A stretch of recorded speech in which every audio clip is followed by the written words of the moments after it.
We do love our remakes. We love to take things that succeeded in international cinema and see if we can just put some American actors in there and put it in English and see what happens. This, well, last year, I guess now we're in the 21st anniversary. It's the 20th anniversary of Shall We Dance, uh, which was released in 2004. I'm looking for movies because Valentine's Day is coming up, so I'm looking for movies in and around this period that have audio description that are relatively sort of celebrating an anniversary. Still coming out of my anniversaries from last year. And Shall We Dance? Audio description. Or should I say, Shall We Dance question mark? Depending on your screen narrator. This is Richard Gere.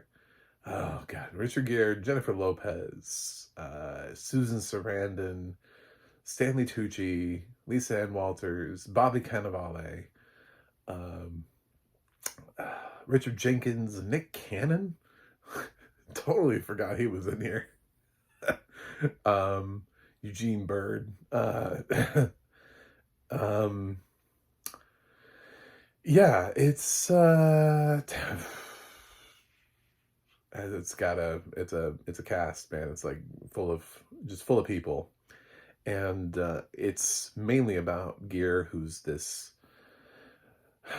kind of boring businessman who I guess has always had a passion for dancing, and he starts taking dance lessons at the studio, like beginner level ballroom dancing lessons, and his evolution in that.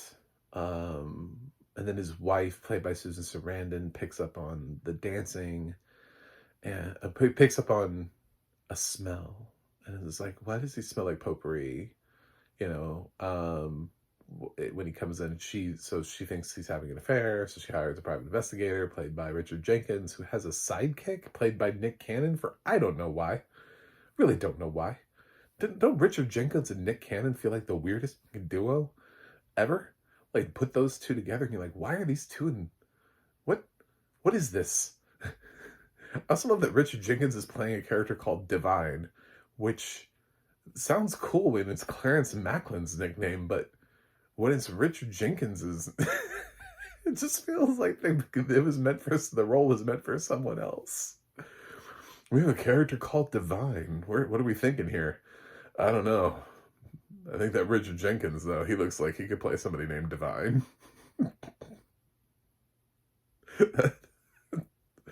This is Richard Jenkins' pre-Oscar nomination, so he hasn't quite fully blown up yet. I don't know that Richard Jenkins ever really fully blew up, but he definitely garnered a lot more name recognition and was less more of like that guy who's in that movie after he finally got his Best Actor nomination for The Visitor. So, and Nick Cannon's in here, which is an interesting casting choice because Nick Cannon, this is slightly after he just did Love Don't Cost a Thing, which is based on a Jennifer Lopez song. So then he and Jennifer Lopez get to be in a movie together. Sort of like a weird full circle moment for him in just a short span of time. He went from starring in a movie about a Jennifer Lopez song to being in a movie with Jennifer Lopez.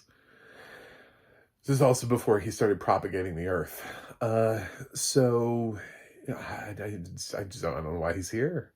I can't wrap my head around it. Also, great character actor Stanley Tucci's here, in a great fun role. He plays somebody who's self-conscious about his baldness. Maybe does a little bit of tanning to try to impress the ladies. He does all these things to try to impress the ladies, and he doesn't realize how ridiculous he looks. And again, this is Tucci before his nomination. This is Tucci before the Lovely Bones, pre-Lovely Bones. Although I would argue that Tucci sort of broke out a little bit before that, kind of around Devil Wears Prada, when he started getting a little bit more attention for his supporting performances in that, plus Julie and Julia. So, but yeah, his attention grew, and then of course instead of propagating the earth, he decided he was just going to go eat everything in Italy and make CNN pay for it. So good on him, you know. Susan Sarandon and Richard Gere here.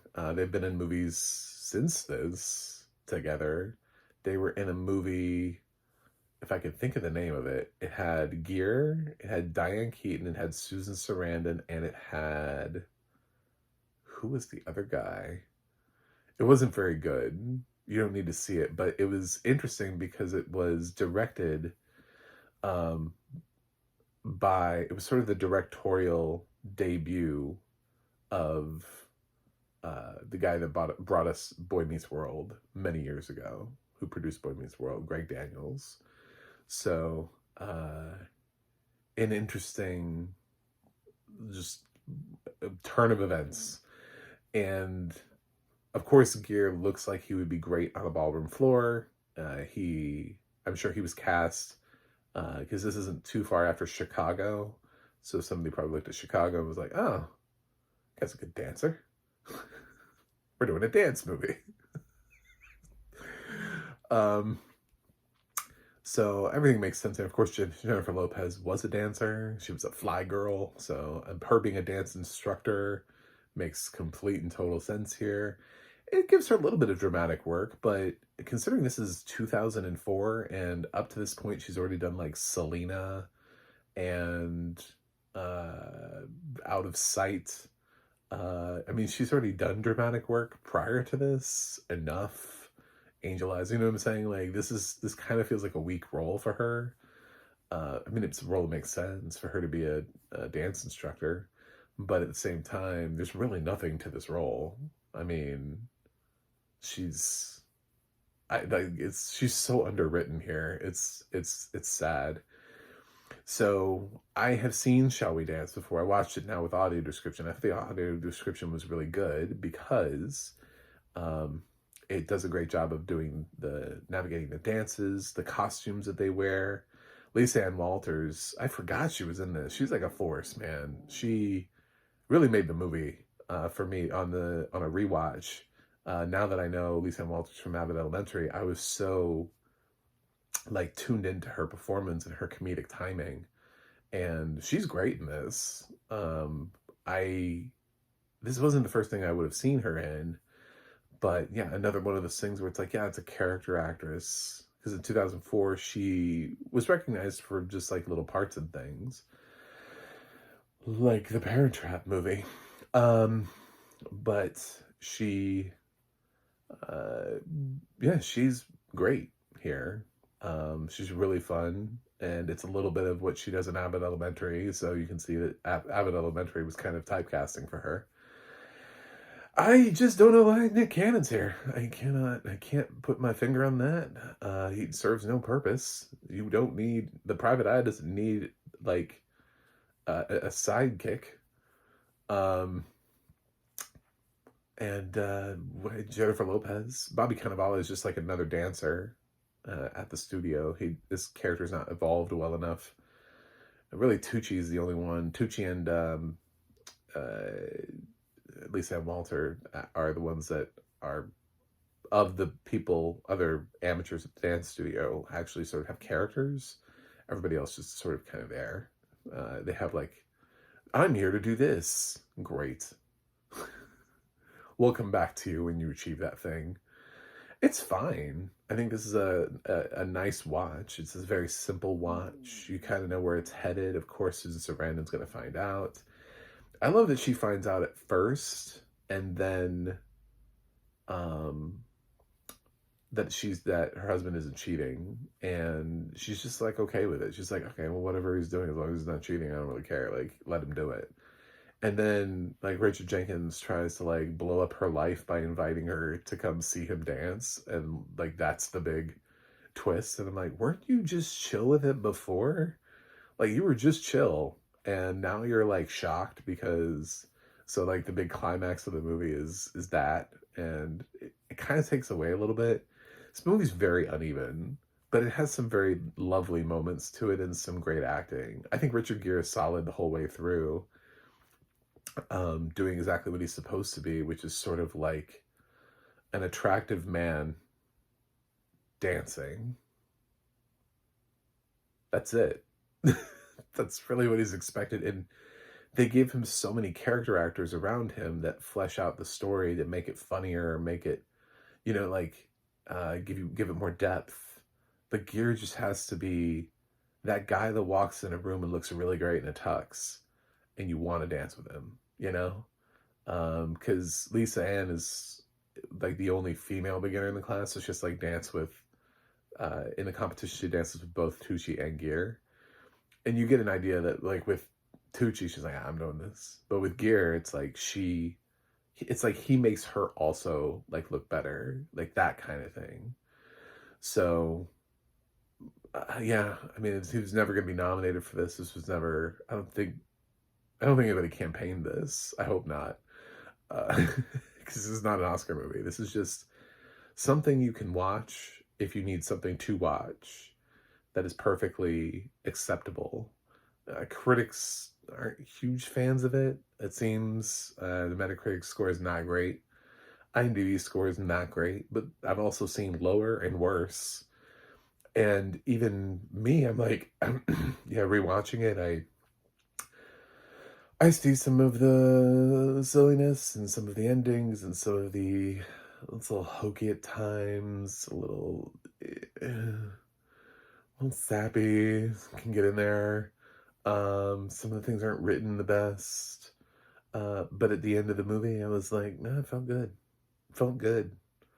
There isn't a lot of things to detract. It's sort of something you could watch at any age range with any group. It's just a nice movie about wanting to dance. It's just a pleasant time, but it's not a classic, a film classic. Did it stand the test of time? I don't think it has. I think this movie's might have some fans because, like, it has a huge cast and they're all alive, so it's working in its favor. So if you're still a fan of Richard Gere and you watch all of his movies, and of course this is on your list, and you're probably sitting there going, "I love him in this movie. What are you talking about?"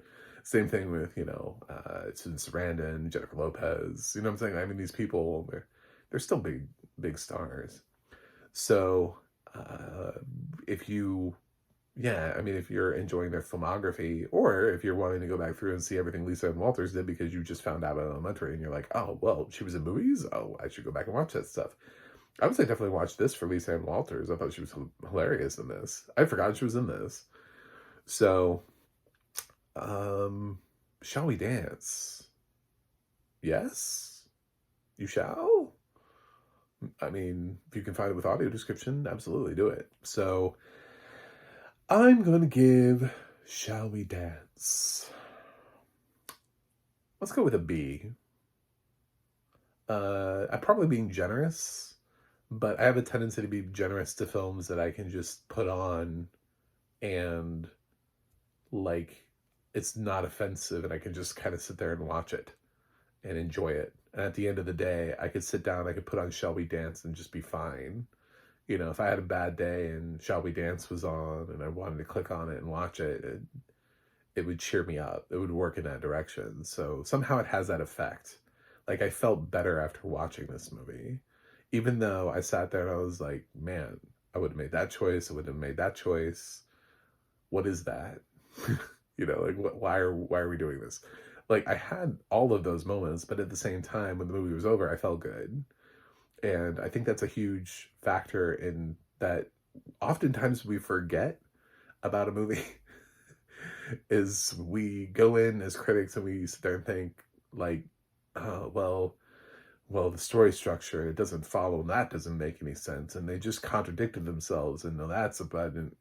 It's like, yeah, but at the end of the movie, did you ever let yourself, like, in the movie, or did you spend your whole time criticizing it? Did you, because if you hated the movie, fine, absolutely. But at the same time, I think I find movies all the time where I'm like, that's not great, but at the same time, for some reason, it has a charm to it.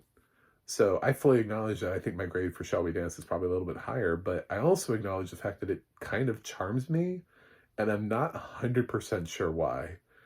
I don't quite understand why I feel better about a movie that's probably really like a C plus, if we're being honest. But it made me feel good, by the time it was over. And I think that's an important thing. So find movies that make you feel good at the same time, and watch those. Anyway, thanks for watching. Thanks for subscribing. And I will see you guys on the other side.